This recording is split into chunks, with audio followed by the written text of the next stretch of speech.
जो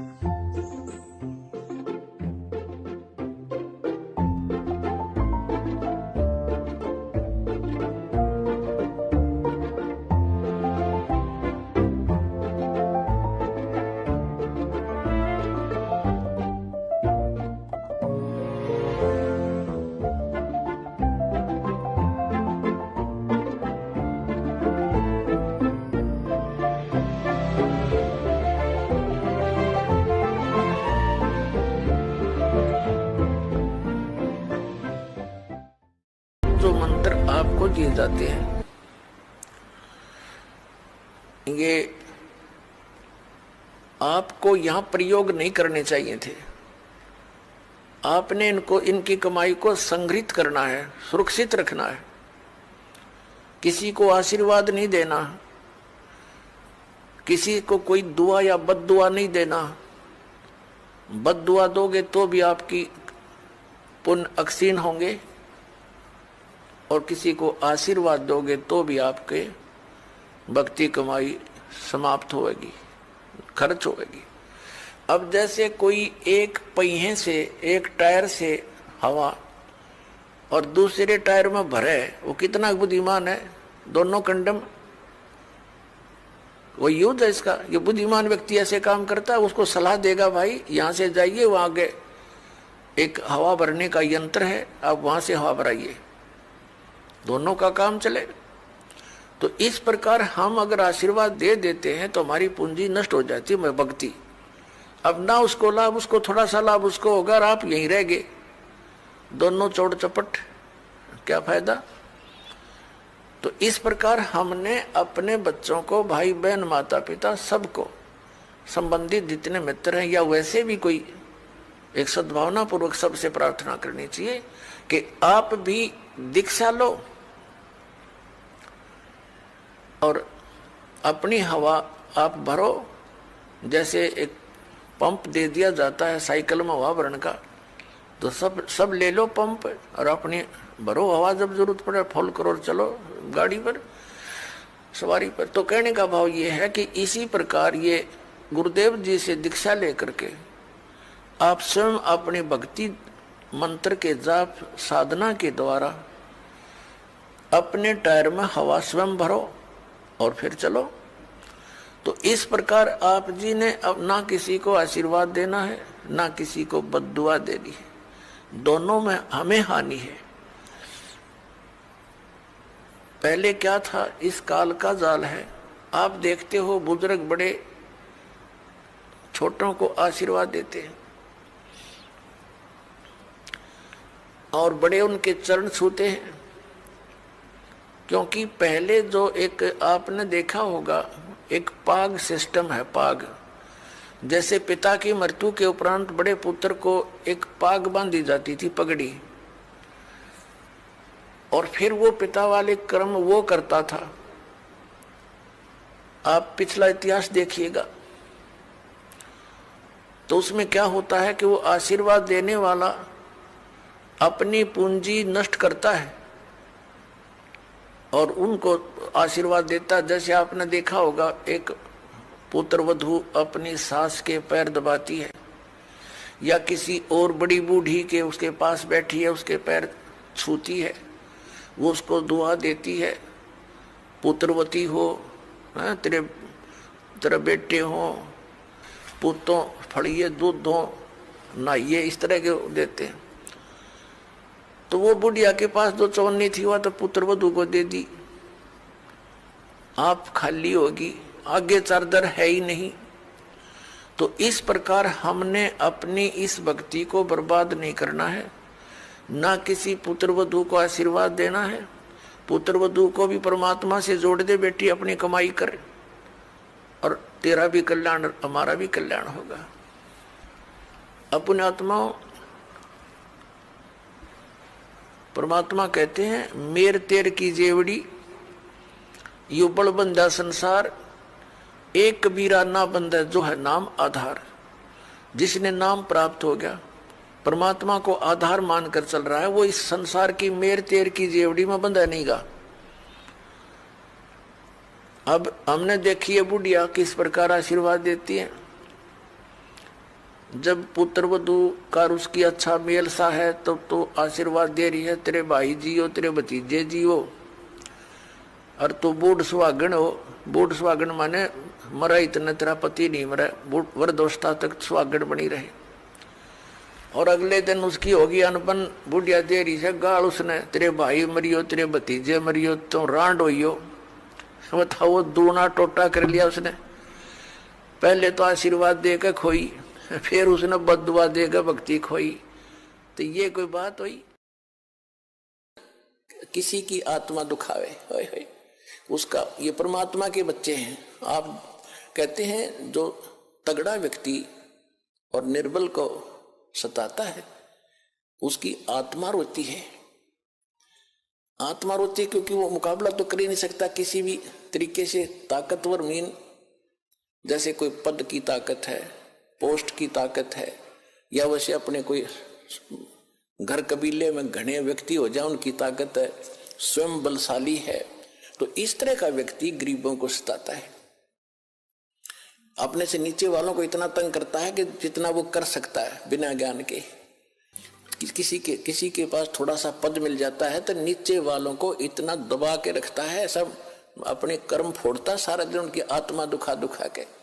चाहे कोई फैक्ट्री मालिक है, चाहे कोई IAS IPS अधिकारी है, या कोई डॉक्टर इंजीनियर जज है, ये नहीं देखते तुम कर क्या रहे हो, क्योंकि ज्ञान नहीं है। किसी की आत्मा दुखावे, होय होय, उसका, ये परमात्मा के बच्चे हैं। आप कहते हैं जो तगड़ा व्यक्ति और निर्बल को सताता है उसकी आत्मा रोती है। आत्मा रोती है क्योंकि वो मुकाबला तो कर ही नहीं सकता किसी भी तरीके से। ताकतवर मीन जैसे कोई पद की ताकत है, पोस्ट की ताकत है, या वैसे अपने कोई घर कबीले में घने व्यक्ति हो जाए उनकी ताकत है, स्वयं बलशाली है। तो इस तरह का व्यक्ति गरीबों को सताता है, अपने से नीचे वालों को इतना तंग करता है कि जितना वो कर सकता है बिना ज्ञान के। तो यहां परमात्मा ने आके बताया है कि कबीर गरीब ना सताइए, जाकी मोटी हाय, और बिना श्वास की जीव से लो भस्म हो जाए। देखो, कहते हैं गरीब को ना सताना, आपकी ये हालत हो जाएगी, क्योंकि वो तो जीवित श्वास है, आत्मा से उसका कनेक्शन है, रो रहा है, उसकी आत्मा दुखी है, तो उसको जरूर प्रतिफल मिलेगा, 2 दिन पीछे मिल जाएगा। उदाहरण दिया है कि जैसे पहले एक धौंकनी होती थी, पशु के चाम की बनाई जाती थी, और लोहार और सुनार लोग उसी का प्रयोग करते थे। उसमें ऐसे एक हैंडल सा लगा लेते थे, उसको पकड़ के ऐसे करते थे, आगे उसका एक छोटा सा सुराख होता था उस चमड़े में, और वहीं से वो हवा लेती थी और फिर ऐसे छोड़ते थे, तो वो हवा फूंक मारती थी अग्नि में, ऐरन में, जहां पर लोहे को गर्म किया जाता था, पिघलाया जाता था। तो परमात्मा कहते हैं कि वो बिना जीव की श्वास, यानी मरे हुए जीव पशु की खाल की श्वास ने लो को भस्म कर दिया। और ये तो अब कई भक्त ये ना सोच लें कि सार नाम भी मिल गया, सारा कुछ हो गया, हमारी बनगी बात नहीं। कबीर साहब कहते हैं, पाकी खेती देख कर गर भाइयों मत किसान, अब हो झोले बहुत हैं भाई घर आले तब जान। पाकी खेती देख कर गर भाइयों मत किसान, अब हो झोले बहुत हैं भाई घर आले तब जान। हे किसान, खेत में पक्की खेती को देखकर फसल को अभिमान मत करना, अभी बात बनी नहीं, ना जाने कब ओले गिर जा, आग लग जा, कोई चुरा ले जा चोर, कहते तेरे घर आले तब संतोष करना। तो इसी प्रकार नाम भी मिल गया, सतनाम भी मिल गया, सार नाम भी मिल गया, और फिर अभिमान हो गया, चोर लिया आपका, वह बिजली गिर गई, ओले पड़ गया आपका, यानी यहां से हट गया मन, फिर आपके पास कुछ नहीं बचेगा। यानी धन तो आपका रहेगा, लेकिन वो काम रह गया, सतलोक नहीं जा सकते, घर नहीं जा सकते। फिर आपके साथ क्या बुरी बनेगी, पूंजी आपकी और मालिक काल होगा। ये पूरे विश्व में, यानी चारों युग में ये समय है जिस समय आप चार्ज होते हो शास्त्र अनुकूल भक्ति साधना से।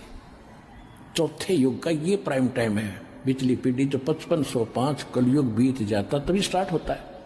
और ये हजारों वर्षों तक चलेगा। इसमें जो विधिवत भक्ति करके मर्यादा में रहकर इस आखिरी सांस तक और सही भक्ति करके चले गए, वो चले गए, वो निकल गए।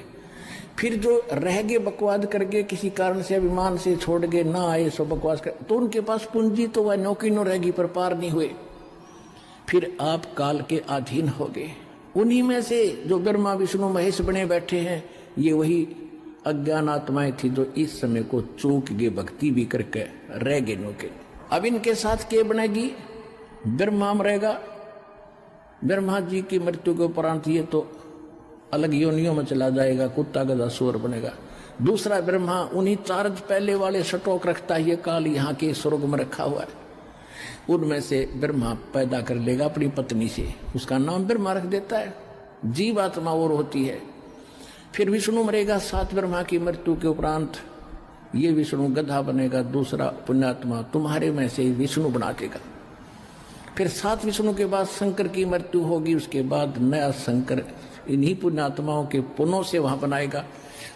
जैसे हम कहते भी भक्ति ना करोगे तो गधे बनोगे, पशु बनोगे, ऐसा भगवान के विधान में है। तो वो क्या कहते हैं? देखी जाएगी। किसने देखा है? अब गधा अपने पास से के देखी जाएगी? क्या देखोगे? वो तो कुम्हार देखेगा। फिर 2.5 मन का बोरा कमर पर होगा, हाथ में लठ, और जहां स्थान खाली दिखेगा उड़े मारेगा तेरे। अब देखना तो अब देखो, बुराई त्याग दो, भक्ति करो, अपना कल्याण करवाओ। और मेटन तीनों ताप, सब दुख दूर करने के लिए आपके परमात्मा आए थे। और अब इस दास को भेज दिया, आप देख लेना। जिस दिन आपको पूरा विश्वास नहीं हो जाएगा Kabir is God nothing else, उसी दिन आपका सब सुख शुरू हो जाएंगे।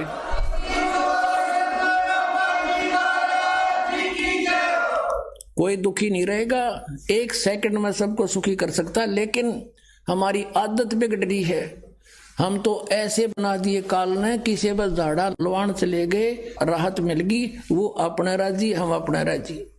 तो यहाँ इतने सुख तो 1 सेकंड में दे देगा दाता, लेकिन आप फिर चले जाओगे, भूल जाते हो उसको तुरंत, और फिर काल के फंस जाते हो। परमात्मा को तो ये पता है कि इसने तभी एक का दुख दिखे है अपना, और भगवान ने दिखा आपके प्रारब्ध में और भी ज्यादा बहुत बुरे हाल होगा आपका, उनको भी दुख दूर करने के लिए भी विधि आपको तैयार करवाओगा, उसकी व्यवस्था करेगा भगवान।